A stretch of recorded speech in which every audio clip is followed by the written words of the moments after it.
but you can call me Cece, and we are live right here at the When Two Girl Bosses Collab podcast. I am here with my fabulous host, Miss Glam MP 713. How you doing, girl? Hey, girl. You doing good today? Mm-hmm. All right. Well, last week we did start off talking about how our week went, and I feel like that's just gonna be our thing. Yeah.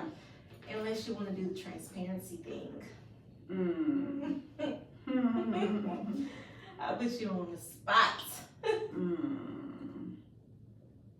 Transparency. Oh, okay. What was your transparency moment last week? Because we're at the beginning of the week. Well, I guess I just decided to,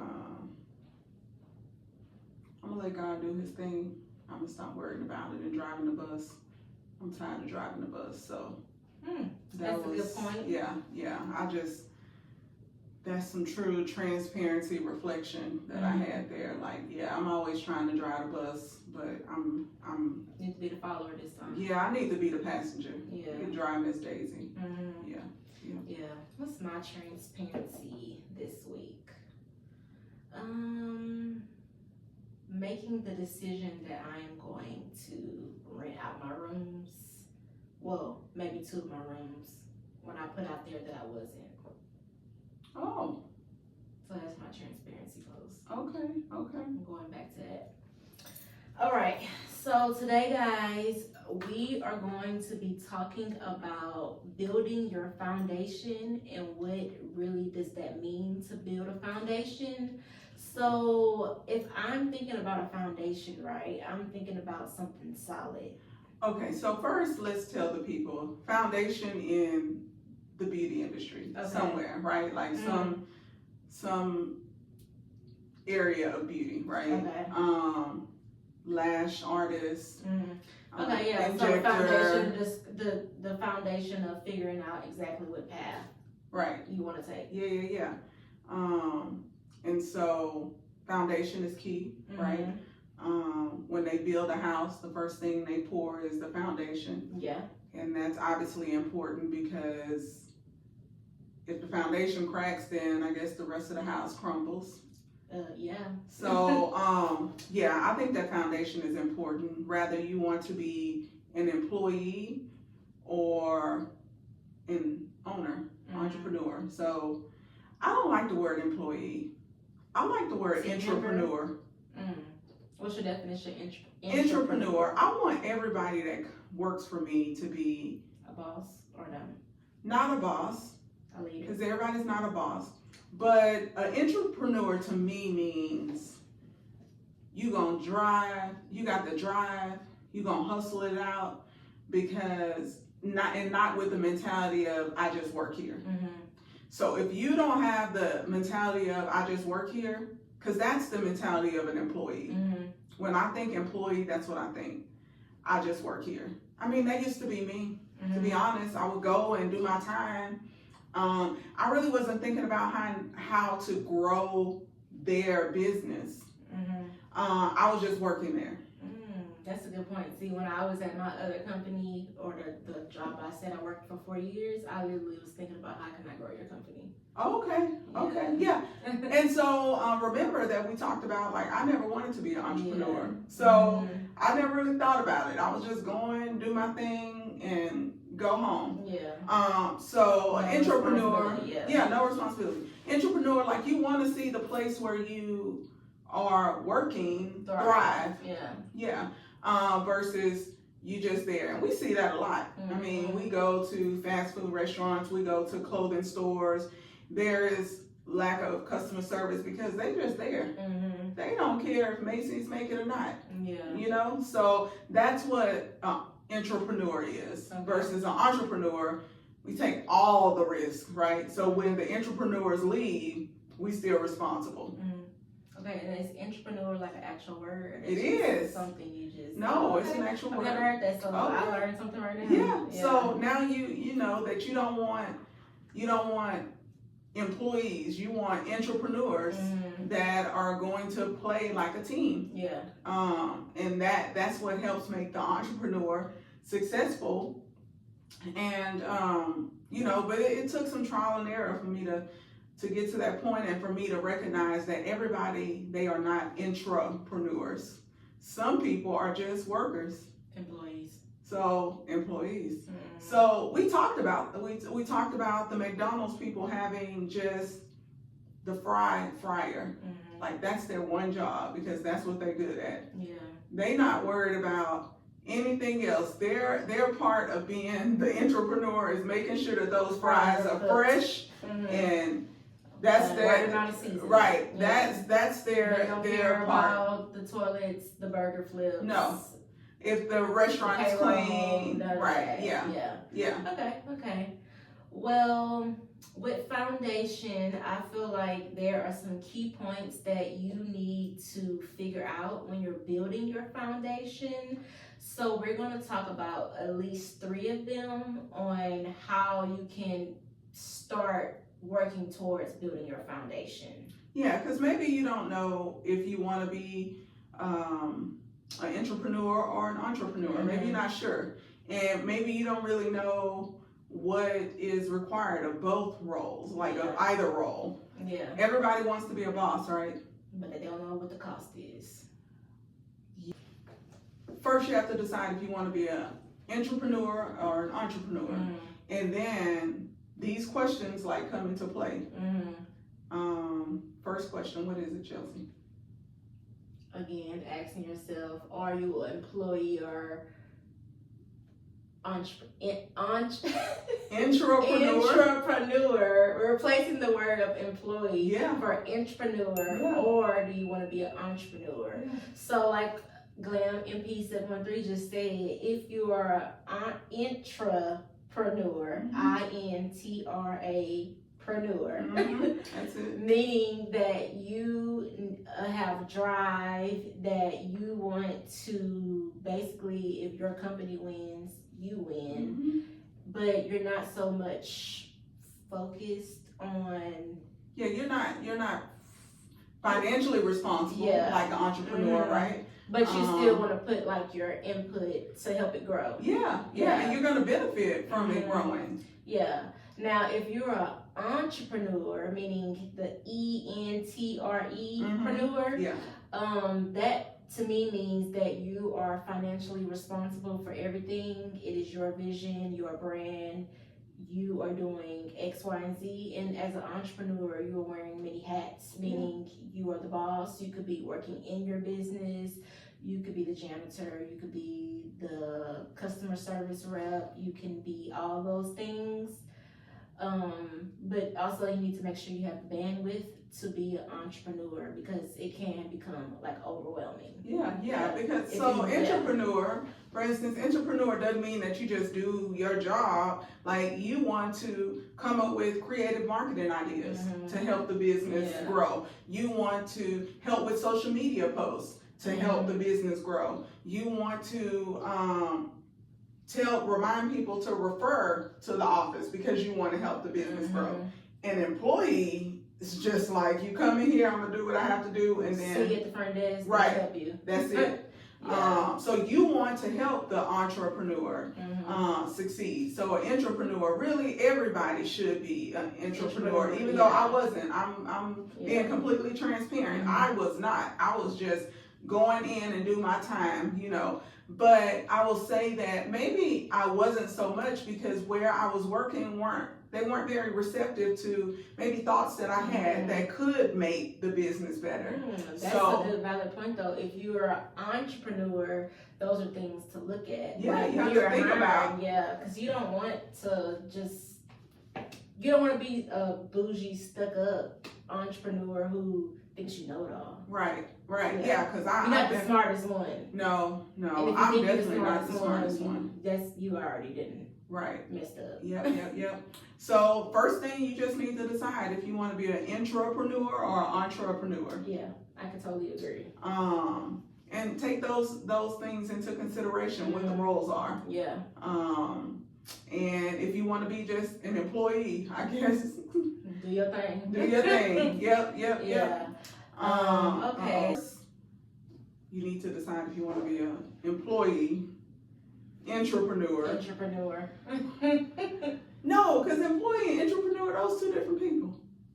Yeah, okay. We Yeah, want right. entrepreneurs. Yeah. We don't want employees. Yeah. Because employees not trying to help you grow your brand.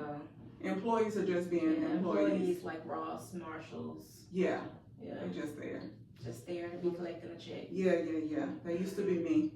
All right, and then you have entrepreneurs, somebody that's going to help grow the business. So in all areas, that's required. And then the entrepreneur is someone who really puts everything out on the line. Yeah. For the brand. The risk taker. Yeah, the risk taker. Yeah, I can agree. All right, point number 2 is, do you have the credentials? Oh, credentials. Yeah.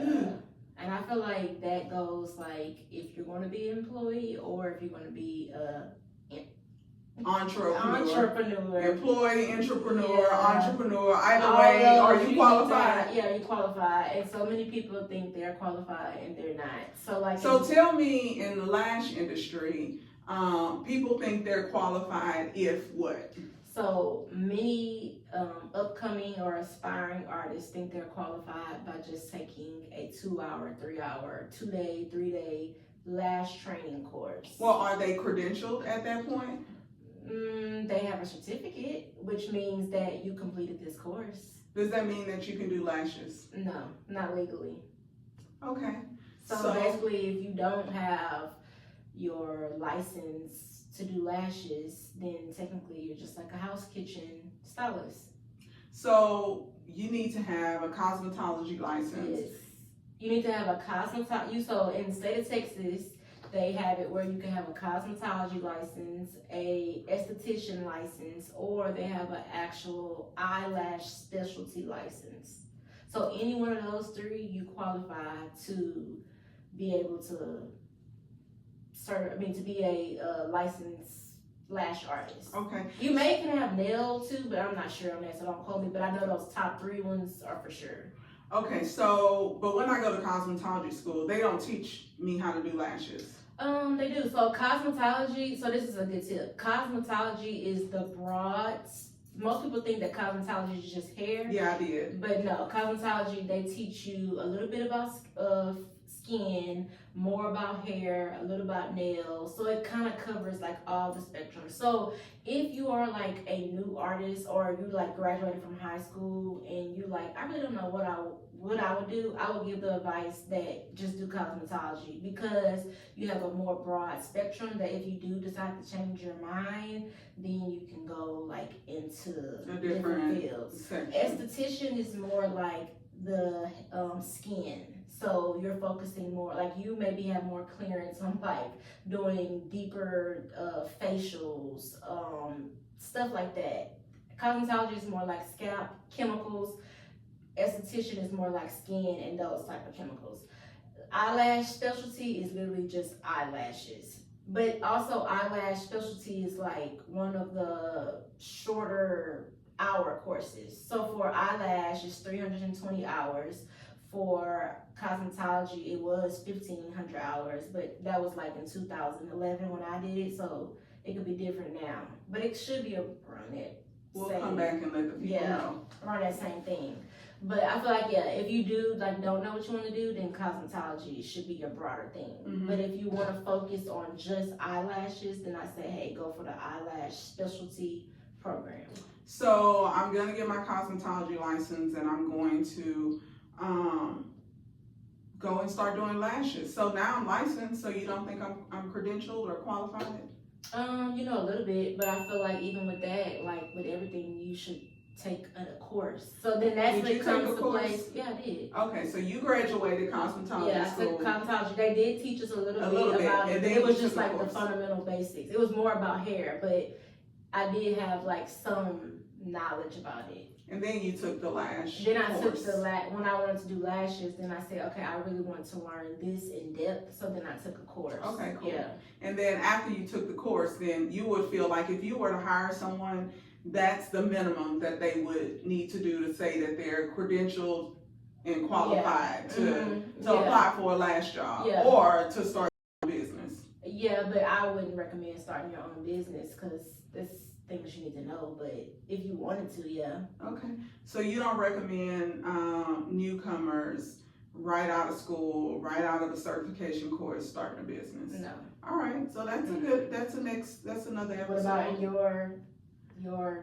your field of med spa? Do you need to be licensed to do what you do, or is it like a different of what you're actually offering? Okay, so in order to do Botox and fillers, like the injectable things, where we inject things into people's face or body, the state of Texas does not require you to be licensed. That's crazy. That is crazy. So I could teach my car wash attendant. I can train him, and he can get a doctor to collaborate with, and the doctor can order the medicine, the Botox because that is medicine, the filler because that is an artificial implant per technical term, and they can watch YouTube videos and get started. There is no regulatory board, unfortunately, specifically to those things.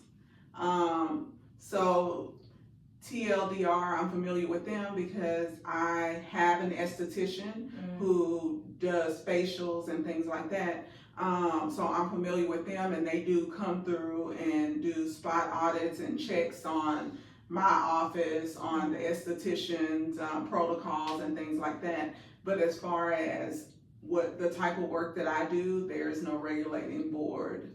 So as a nurse practitioner, you don't have to like what are y'all like? How do you renew your license or keep it apart? Like what is that? What is that under? So the nursing board. Oh, okay. So I still have to get a license renewal. So I renew my registered nursing license every 2 years. Okay, so that's kind of like how ours is too. Every 2 years. And then my nurse practitioner license is renewed every 5 years. So you have to have both of those up to date. You can't be a nurse practitioner without having your registered nurse license updated. But you don't have to be a registered nurse in Texas to administer Botox or fillers. So would you hire your car wash attendant if they didn't have that? Personally, I would not. Yeah, I would That's my personal preference. I do have colleagues that do employ non-licensed people. Do they advertise that? Do they say they're non-licensed, or they just think that the consumer or the client assumes that this person is licensed? So, is that something you have to like tell? No, you don't have to tell.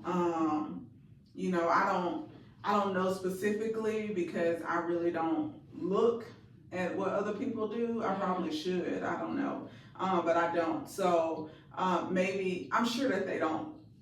They just say that they're certified injector, and so certified means that maybe they trained them. Maybe they went to a course, and now they're certified. But yeah, so yeah.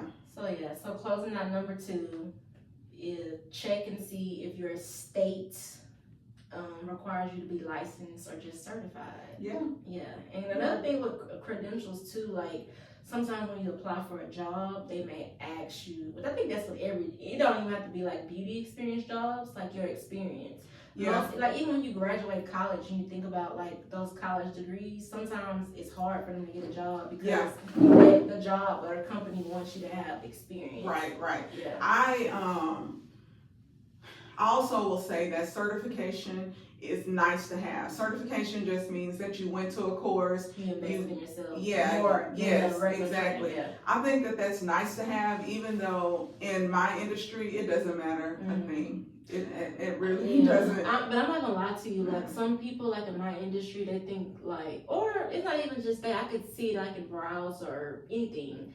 the more certificates you have, the better you are. But to me personally, I could care less on how many certificates you have. You get a certificate in barbicide. Yeah. What's that mean? I personally don't care how many certificates you have. I just feel like but it does show, I guess, that you do continue education, on yourself. And I mean, I agree with that. We'll have a whole separate conversation about how I really feel about it, but we're trying to keep it surface level. So that's what you need. And if you decide, if you are qualified, then you definitely need to be qualified, whether you're trying to go get a job or be the job. Okay. So the third point I would make is, or I would ask, or you should ask yourself, are you willing to sacrifice? Meaning, are you willing to sacrifice your time to put into somebody else's company or your own? Are you willing to sacrifice your steady income to a more build-up income? That makes sense. Or are you willing to sacrifice time with family? Because sometimes when you're building a business, like, it requires you to be full on. Yeah. Like, you may have to miss some family functions. Right. You may have to miss your kids' parties, depending on like what part of the business you're trying to, how far you're trying to take it. Yeah. Because I feel like it's different levels for different people. So that's something you should ask yourself. Yeah, I think that's important. I mean, honestly, I would probably ask that question first, because whether you're going to be an employee or entrepreneur or an entrepreneur, like, you're going to have to sacrifice some time. You should sacrifice some money. So the time, like, are you going to put in the time that's required to give your clients the best result? Are you going to put in the time to make sure, the time and the money to make sure that you're educated on the current trends and things, and then financially, like, that ties in. Are you willing to sacrifice some of the money that you make to put back into yourself to go and take those advanced classes? So both of us offer trainings, and so it's not just for people that are wanting to get in the industry. It's for people who are in the industry and maybe they want to advance their skills. Advance their skills. So you have to say, okay, well, a lot of times when you work for somewhere, when you work for someone, they pay for you to go to conferences and classes and things like that. A lot of companies are getting away from that because you're getting like burned. And I've been burned. That's a whole nother, that's like a whole nother episode there. I have never been burned personally yet. Or I'm not gonna say yet, but I've never experienced like somebody taking a course or something or like being an employee or an entrepreneur, and then they be like, I'm out. We'll talk about that a little bit more, but I have, and that's why companies are going against paying for investing in you. And so even myself in my business, like, I've been burned, and so I'm never bringing anybody else in to train them up for them to leave. I got an email the other day. I follow this other Lash podcast, and they were talking about, I don't know if it's the FNC or something like that, how they're basically saying you can't put in your contracts anymore the non-compete clause.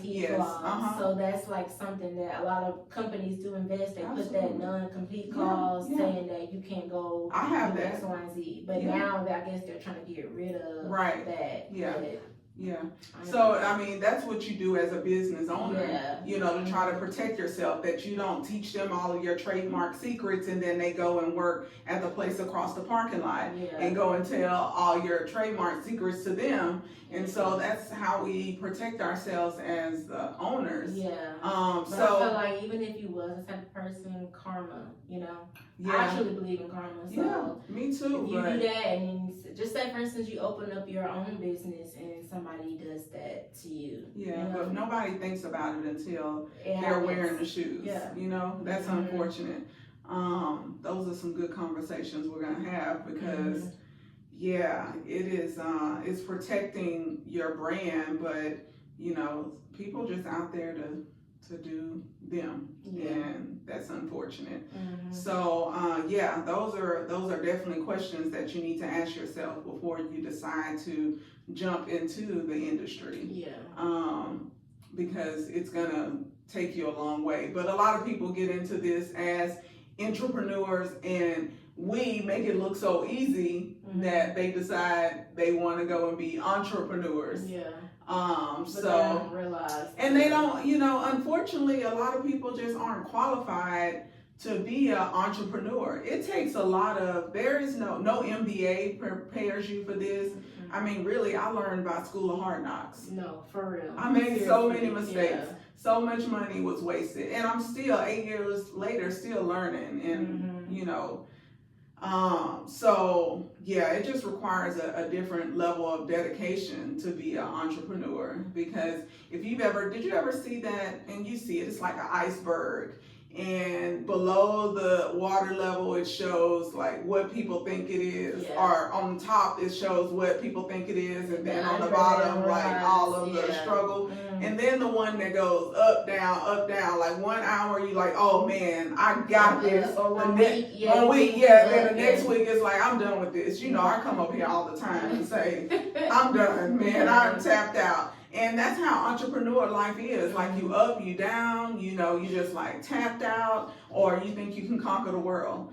So, that's another thing we can talk about in part 2 of this, is like your support system, or your mentorship around like you doing either one. Because I feel like if you don't have a support system, then it's tough out here. It's tough. It definitely is tough in every industry, honestly. But yeah, it's definitely tough. So we'll talk about that on the next episode. Part 2 of Foundations is key. Yes. So guys, make sure that you tune in on all platforms at 2 Girl Bosses. We want to build our communities and our subscribers up. So make sure you guys stay tuned and follow us personally on our personal pages and business pages. My business page is Pardon My Lashes on all platforms. And if you want a little more up and close and personal, you can follow me at Pardon Me. It's Cece with a Y. And my social media is GlamNP713. And on there, I give a little bit of Transparently Tamika, and I show the GlamNP713 side. So, yeah, I don't have all of those personal pages. I do, but I have like 5 Instagram pages for the business. So that's another conversation for today. Today. Right. Okay. All right. Bye, y'all. Bye. See y'all next time.